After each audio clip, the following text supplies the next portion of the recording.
Hi, folks. You're with Tacitus today, your pushback channel, and thank you for joining this live stream. Please listen to this presentation as would a radio broadcast.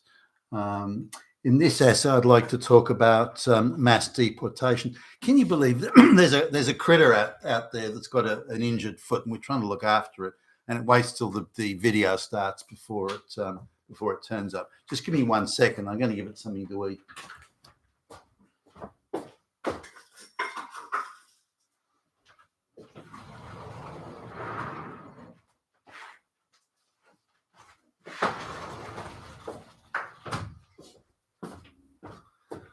Sorry about that. So it's got some food there. So mass deportation. Now, if we look at the Australia doesn't have a huge problem with illegals. Most of the illegals in Australia are just visa overstays. Not that there aren't plenty of those, but depending on whose numbers you look at, it's somewhere between 50 and 100,000. It's primarily Indian and Pakistani. You have the subcontinent with some Chinese and others thrown in.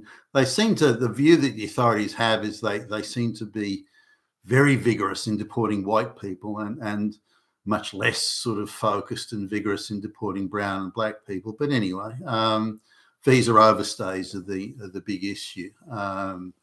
Now, in the case of the United States, there's supposedly 30 plus million. Some estimates are really, between 35 to 40 million illegals. I don't doubt that possibility. In Britain, depending on whose numbers you look at, the illegals, including visa overstays, are somewhere between 1.3 and 1.6 million. And I don't doubt that. If you look at, say, France, the number of illegals is supposed to be around 500,000 and so on. So we're talking, around the Western world, we're talking, I suppose,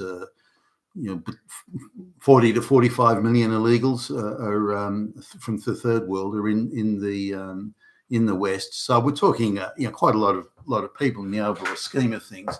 Now, a number of Western politicians are saying that there's just so many people, illegals in Europe and in the United States that deportation just is logistically impossible. There's just too many. Now you add to that people that are on, say, temporary visas and have committed crimes and that sort of thing, who also are supposed to be deported. And there's large numbers of those in the United States and Britain too. So could you get rid of, deport all of those? So it becomes, how do you look? Now, if I sort of put in on Google, if I put in mass deportation, it seems to default immediately to Nazi Germany, as if there was nowhere else in the world that ever did deportations. And that if you do it, then you must be a Nazi, or you can countenance it, and you must be a Nazi. Now, that's insane, of course. Well, why don't they talk about the mass deportations that the Soviet Union and Stalin engaged in? What about the deportations that Chairman Mao and Communist China engaged in? What about the deportations of moving people around the Pol Pot? And so on and so. So there's plenty of. And if you look at it in just deportation numbers, then the numbers that the Nazis engaged in was quite small compared to the others. So why it always default? You're automatically a Nazi, Hitler, fascist if you talk about deportation. I mean, we really need to push back against this and dismiss it out of hand and have a comeback. So as soon as people say, "Oh, yeah, so you support the murderous dictator Stalin, so the murderous who killed little babies," you've got to come back with something has equally hard-hitting emotional value. Now, on the matter of deportation, is it possible to, if you look at the logistical terms of having, all these illegals rounded up and taken to the border and or sent back to the country of origin, that sort of thing, that is a huge logistical task, particularly in the United States, where something in the order of 10% of the population has arrived illegally. So how could it be done? Well, the only way to do it is really to encourage self-deporting, and that can be easily done. Now, if I look at in Australia, the amount of illegals very low bar legal migrants have been brought in under huge immigration scams by Indian labour hire companies and Chinese labour hire companies. Those are the two biggest offenders. The Filipinos are getting into it now as well. The scams need to be sort of closed off, particularly say coming to do educational. They're coming to Australia to be a student to do a 6-week course in painting nails or washing dishes and things like that. That's a huge scam that the government tends to look the other way on. But those could be tidied up. So that'll reduce the amount of people coming in on the scams, but also close off the scams. And once their education is over, they're supposed to go back. That's part of their visa. And so what they do is they roll from one dishwashing course to another dishwashing course and so on. But they're kept in a labour hire scam, and they're put out to work in take out food shops, that sort of thing. But encouraging people to self-deport now, taxing remittances back to the home country, that would have an immediate and very substantial effect. So that's one. Also treating it, say, like the way Western governments harass and hound men for like child support. There could be an integration, an assimilation tax that gets put on these people. If they live in an area where so many people around them are from, if they live in a particular black area or Hispanic area, something like that, they have to pay a non-assimilation tax.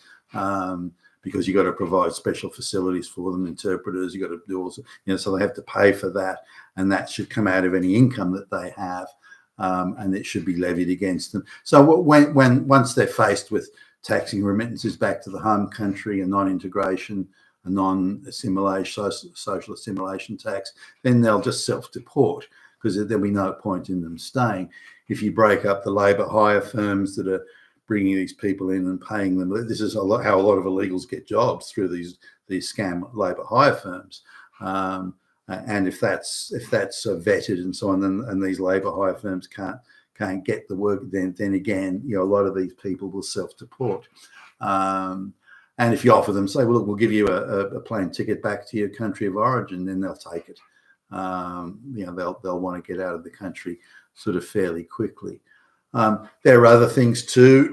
People have to prove that they're citizens in order to have, enroll in a school. They have to prove that, and any company that employs illegal, whether it be a labour hire firm or anything like that, employs illegals, then they get a heavy fine. Now you don't have to fine. You can fine them, say, $1,000 a head a week or something. Something like that, just to provide it. If you want to hire illegals, fine, but you're going to have to pay heavily for it. Then again, they'll self-regulate that, so they won't do it. They won't want to hire illegals, and so you can do it in a passive way, without not passive, a gentler way, rather than something heavy-handed.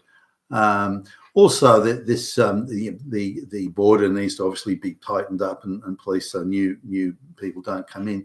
But when it's that they can't come in because it's possible for them to find work or to do anything like other than drug dealing or something, it's impossible for them to find work. Then it'll be they won't want to come.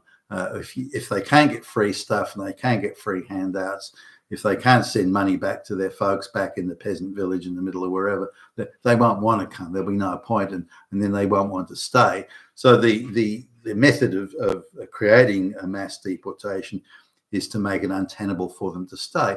Now, in the case of sort of Indian and Pakistani people, or even people from the Middle East, they only want to marry people who are from the village of their ancestors. So if you stop that, it prevents, say, no, you can't do that. If you want to go, you can free to marry who you want. But if you want to marry the bride or the husband from the village you're in, fine. But you can't come back into the West or the United States for 15 years, that type of thing. And then you have to reapply for citizenship and all that sort of stuff. So then, oh well, gee, if I can't, because the big thing with the Indians and the Pakistanis and the Middle Easterners is that they can keep their gene pool and their religion and all that stuff absolutely 100% pure, and they don't want to go outside of that. The only reason they come to the West, apart from all the free stuff. The only reason they come is because they can continue the same genetic and cultural lifestyle that they had in their home country. There are hundreds and hundreds of millions of Indians who are desperate to get out of India and come to the West. But as soon as they come to the West, they only want to hang out in Indian neighbourhoods. They only want to marry Indian husbands and brides from the village of their ancestors. They only want to do totally Indian shit and so on. They don't want to assimilate or integrate. I mean, other than taking the free stuff, which they very happily and hungrily and greedily do, they don't want to assimilate or integrate. So these sorts of things. So if they're denied the opportunity to marry, people from to bring brides and arrange marriages and brides and husbands from India. If they're prevented from doing that, then they just plain won't do it. Now, bear in mind that Indians who are like 3 generations Western born, 5 generations Western born, are still sending back to the village of their ancestors for husbands and brides through arranged marriages. I mean, it's insane, but there you go. And even an Indian's, there's a youngish woman we know from an Indian family, and she was born in Australia, but she wants to marry. She wants to marry an Indian guy, and she's dated some white guys, much to the annoyance of her family. But she'd be, I don't know, 25 years old or something now. But she wants to marry an Indian guy who's locally born, so he's born in Australia, and even the family disapproves of that. So they said, no, you have to marry someone from the village of our aunt. That's how it is. And if she doesn't do it, they'll cut off her, cut her out of the will, and she's making all sorts of threat against her. I mean, she's still going to marry an Indian guy, but in order to keep the cultural purity and genetic purity, they must come from India. And so if they're prevented from doing that, then they won't want to come to Australia, or they'll go back to India or wherever, but they won't want to come, or they'll be forced to marry someone local. Now, when Indians marry another locally born Indian, then integration does occur. But when as long as they keep on bringing brides and husbands out of the fucking subcontinent, then so there are lots of things that can be done to make it unattractive for people to come, third world people to come to the West. But once they arrive, they kind of have to integrate. They have to assimilate, and this is important. An argument for say people arriving in the United States in the 1890s, or even earlier, that they would migrants. They would, and legally, they would arrive legally, but they would hang around in ghettos, the Italian ghetto or the Jewish ghetto, this sort of thing. They'd hang a Russian ghetto. They'd hang around in these areas because they all had a relative somewhere, and it could be a cousin or someone they knew who could give them the pointers, give them the help. They could at least communicate in with rudimentary English, but they could communicate amongst the group. But there was no social welfare and there's no handouts. So each community was running its own community soup kitchen, for example. So your help only came from the community. It didn't come from the government in terms of welfare and so on.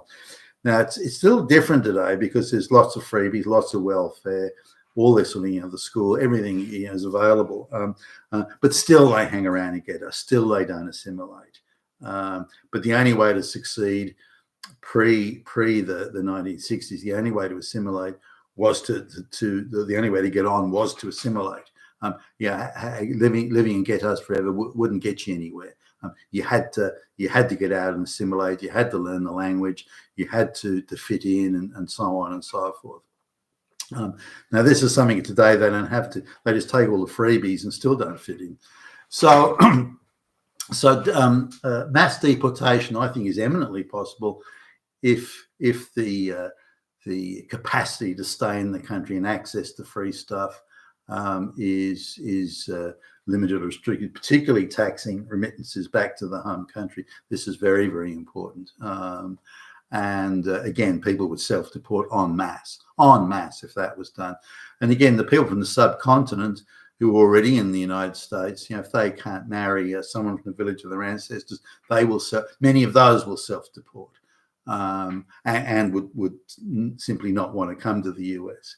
And rather than have mass immigration and illegals, why not have, as they do in, say, Singapore, you have a 1 or 2 or 3 year work visa and put people up in sort of dormitory type accommodation, and as part of their but at the end of the 3 years or the year, or whatever it is, you have to go back. And these sorts of arrangements could alleviate any alleged workforce shortage without the need for mass migration. Now, in terms of say criminals and that sort of thing, I would lower the bar. It's for people who say within the first 10 years of being in the West, any crime at all. It could be drunk driving, forged driver's license, anything like that. That's deportation. You're gone. And then lower that. So by the time they've been in the country, say, 20 years, then it's a 2-year prison sentence, would require deportation. But after 30 years, there's not going to be any deportation, assuming there's been no criminal activity before. If they've had 10 crimes, all of which are 1 year in prison, that would add cumulatively up to say the 3-year limit, and that would be deportation. So people that are integrating and fitting in and got jobs, even though there are cases where illegals have had jobs, say fruit picking or something like that. They've had a fruit picking job for 20 years and they speak the language, pretty well. And the kids are at school and, this sort of stuff. They've never claimed any welfare benefits. They've never committed a crime. Is there a case there for those people to say, well, look, why don't we give you a pathway to citizenship? Now, I think the numbers there will be very small, but maybe if you haven't claimed welfare, you haven't committed a crime, you've worked all the time, that sort of thing. Maybe there is a case there to discuss the possibility of citizenship. But again, those numbers will be very small. So, and as long as they speak the language and this sort of thing. Also, there could be citizenship tests, rigorous citizenship tests, where if you're in some sort of temporary resident visa, that you have to be tested rigorously and impartially, tested for good quality English and mathematics and things that are going to make it possible for you to integrate into society. You have to have a level of proficiency. We'll even provide cramming schools for you to attend, but you must achieve this level. And if not, we're going to ask you to leave. And by the way, here's a ticket back to the country you came from. Those sorts of things could clean out a lot of, and again, it would create an environment of self-deportation, which is far more desirable than having heavy guys running around rounding folks up. But is mass deportation possible? Well, yes, it is. If it's looked at and handled, I think, in an effective way. You've been at Tacitus today, your Pushback channel. Thank you for listening.